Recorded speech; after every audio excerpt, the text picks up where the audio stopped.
Hello everyone, welcome to back my channel. I hope everyone is having a wonderful day. Before starting the video, please go ahead and hit the subscribe button and give this video a thumbs up. The bold and the beautiful spoilers are in for Wednesday, August 13, 2025.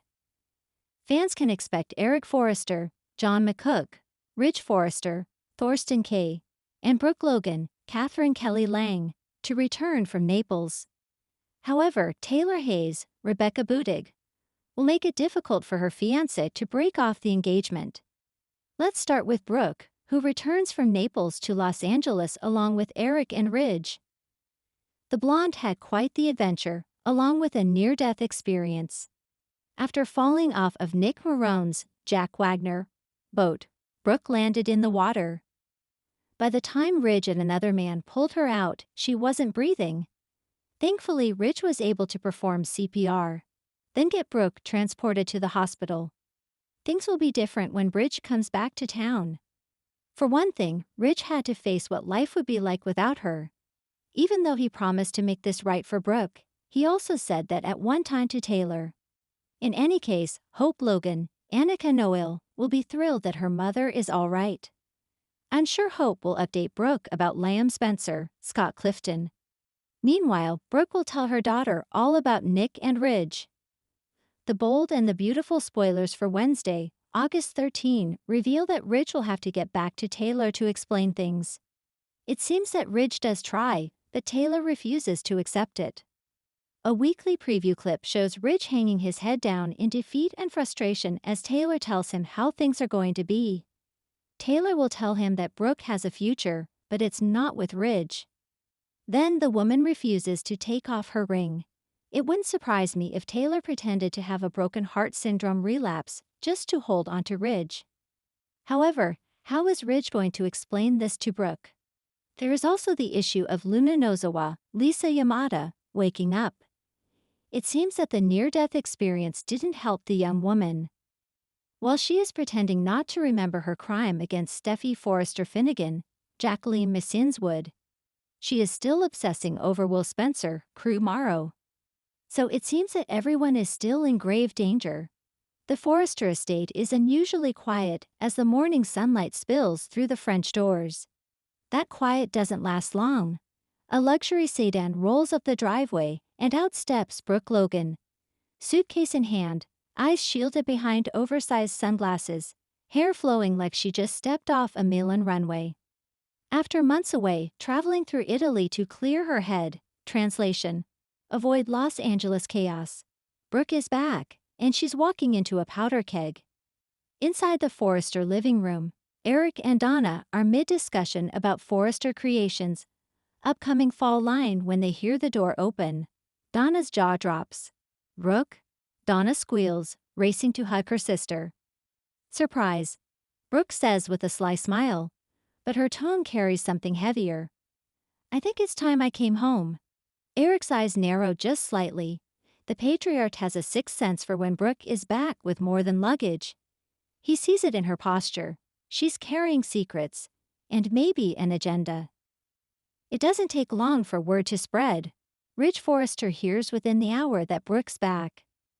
But Ridge isn't the same man Brooke last saw. He's been different lately. There's a weight in his eyes, a hesitancy in his speech. When he arrives at the mansion, his entrance is dramatic as ever. One push of the door, and suddenly it's Bridgie in the same room for the first time in weeks. Their eyes lock. For a moment, it's 1987 all over again. But Ridge clears his throat, grounding them both in the present. You're back sooner than I thought, Ridge says, his voice low. I realized I had unfinished business here. Brooke replies, an edge in her tone. And not just with you. Eric excuses himself, wise move, while Donna lingers, pretending to arrange flowers but very much eavesdropping. That's when Ridge drops the first bombshell of the day. There's something you need to know before you get too comfortable here. Taylor's been staying close. And she's made it very clear she wants another chance with me. Brooke's smile freezes. Inside, her mind races. Of course Taylor couldn't resist moving in on Ridge while I was gone. Across town, Taylor Hayes is in her office at the hospital. pacing like a woman rehearsing her next move. She knows Brooke's back. Ridge called her out of courtesy, but Taylor doesn't believe for a second it was just that. Taylor's frustration simmers. She's worked hard to position herself as Ridge's safe harbor, the stable, reliable choice compared to Brooke's tempestuous history. But Brooke's return could undo everything. That's when Taylor decides, if I can't win Ridge with charm, I'll use leverage. Taylor reaches into her desk and pulls out a folder. Inside, confidential notes from a therapy session Ridge had months ago. The ethical line is not just blurred, it's obliterated. Her plan? Remind Ridge of his vulnerabilities and subtly suggest that Brooke's presence could trigger old wounds. When Ridge arrives at her office later that afternoon, Taylor puts the act into motion. I'm worried about you, Taylor says, voice trembling just enough to seem genuine. Being around Brooke, it's dangerous for your emotional well-being. You told me yourself after your breakdown last year that her chaos was too much. Ridge tenses. Taylor, that was private. It was, she admits, but I care about you. I can't stand by and watch you get hurt again. I need you to promise me you'll keep some distance from her, for your own sake. It's classic emotional blackmail. The kind wrapped in concern, but meant to corner him. Later, Ridge returns to the mansion where Brooke is waiting, perched on the sofa with a glass of Chardonnay, because of course. She doesn't waste time. I saw the way you looked at me earlier, Ridge. Don't tell me you've moved on. Ridge hesitates. I'm not sure what I feel right now. Taylor's been here for me. She's reminded me of a life without constant drama. Drama? Ridge, we've built our entire love story on passion. You think you want peace, but you'll get bored in a week. And Taylor knows it. That's why she's pushing so hard while I've been gone.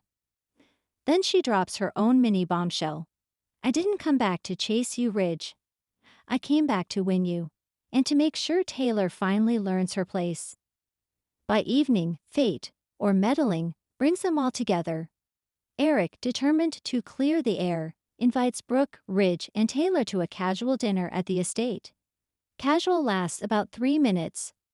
Taylor arrives first, armed with her calm therapist persona. Brooke enters second, wearing a gold silk gown that could blind a man at 20 paces. Ridge sits between them, a man visibly regretting his life choices. The conversation starts polite, but quickly descends into veiled jabs.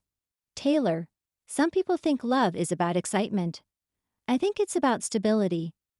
Brooke, some people confuse stability with settling for less than passion. Eric shoots Donna a here we go look. When Ridge tries to change the subject, Taylor seizes the moment. Ridge, you told me just last month how peaceful things have been without certain complications. Brooke's eyes narrow. Funny, Ridge. I don't recall you telling me that. The tension is palpable. Ridge excuses himself to check on something in the study, which everyone knows is code for escape before this turns into World War II. While Ridge hides, Brooke corners him in the study. You can't let Taylor guilt you into choosing her, she says, voice low but fierce. She's playing on your fears, Ridge. But you and we've survived worse. Ridge is conflicted. Taylor's words from earlier echo in his head. But so does every moment of passion he's ever shared with Brooke. Across the hall, Taylor vents quietly to Donna in the kitchen, not realizing Donna's loyalties lie firmly with her sister. Brooke's dangerous for him, Taylor says, stirring her tea. If I have to remind him of everything she's put him through, I will. Donna smiles sweetly but later slips into the study to warn Brooke. Dinner ends without a clear winner. Ridge walks Taylor to her car, but lingers in the doorway to watch Brooke through the window. Brooke, sensing his gaze, gives the faintest smile. Once Taylor's gone, Ridge returns inside. Brooke is still in the living room, her wine glass empty now. I don't expect you to decide tonight, Brooke says softly. But I do expect you to remember who we are, and who we've always been. Ridge doesn't answer, but the look in his eyes says this isn't over, not by a long shot. Ridge replays both women's words in his mind, realizing he's being pulled into an emotional tug-of-war. Taylor considers taking her concern public, potentially telling Steffi and Thomas about Ridge's so-called vulnerability. Brooke plots a bold move to remind Ridge that passion beats stability every time.